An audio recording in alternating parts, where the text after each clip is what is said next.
Canada द्वारा किए कुछ सख्त बदलाव। PGWP का नया नियम लागू।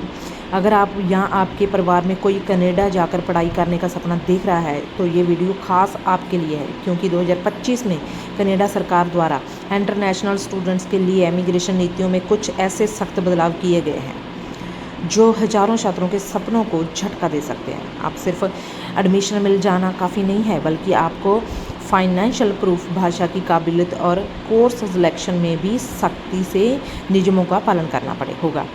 चलिए जानते हैं वो 5 बड़े बदलाव जिन्हें हर स्टूडेंट्स और उनके पेरेंट्स को ज़रूर जानना चाहिए।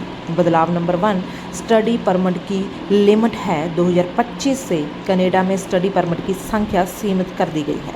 इस साल सिर्फ 4,37,000 स्टूडेंट्स को ही स्टडी परमिट मिलेगा, जो कि 2024 में मुकाबले करीब 10% कम है। और इसके साथ ही अब हर स्टूडेंट्स को अपने एडमिशन के साथ साथ नया दस्तावेज़ भी देना होगा। PAL यानी इससे ये साबित करना होगा कि आपका एडमिशन किसी सरकार मान्यता प्राप्त सीट पर हुआ है। यानी अब फर्जी कॉलेजों या झूठे ऑफर लेटर से कोई पास नहीं हो पाएगा। बदलाव नंबर 2, फाइनेंशियल प्रूफ की रकम दुगनी। पहले छात्रों को सिर्फ CAD 10,000 दिखाने होते थे, अब ये रकम बढ़ाकर CAD 20,635 कर दी गई है। इससे मिडिल क्लास परिवारों पर बड़ा असर पड़ेगा, क्योंकि अब सिर्फ ट्यूशन फीस ही नहीं, रहने, खाने और दूसरे खर्चों का भी प्रूफ देना पड़ेगा।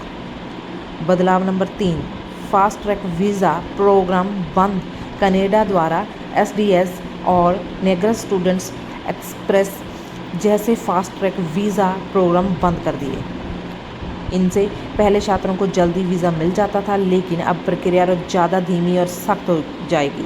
बदलाव नंबर 4, PGWP सिर्फ कुछ स्टूडेंट्स को ही मिलेगा। पहले पोस्ट ग्रेजुएट वर्क परमिट आसानी से मिल जाता था, लेकिन 2025 में अब ये सिर्फ उन्हीं छात्रों को मिलेगा जो हेल्थ केयर, स्ट्रीम, एग्रीकल्चर जैसे हाई डिमांड सेक्टर्स में पढ़ाई कर रहे हैं। साथ ही भाषा की काबिलियत भी ज़रूरी है।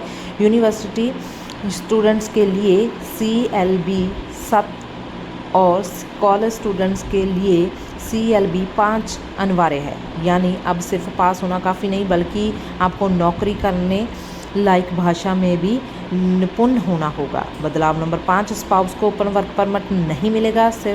अब सिर्फ वही स्टूडेंट अपने पति पत्नी के लिए ओपन वर्क परमिट ले सकते हैं जो मास्टर्स, डायरेक्टर या प्रोफेशनल डिग्री जैसे LLB, MBBS में पढ़ाई कर रहे हो। अगर आप अंडर ग्रेजुएट या डिप्लोमा कर रहे हैं तो आपके पार्टनर को वर्क परमिट नहीं मिलेगा। लेकिन एक राहत की बात भी है, अगर आप मास्टर्स कर रहे हैं, भले ही आपकी डिग्री 2 साल से कम ही हो, फिर भी आपको 3 साल का PGWP मिलेगा। ये मास्टर्स कर रहे स्टूडेंट्स के लिए एक बहुत अच्छा मौका है। तो 2025 में कनाडा में पढ़ाई करना पहले जानना आसान नहीं रहा।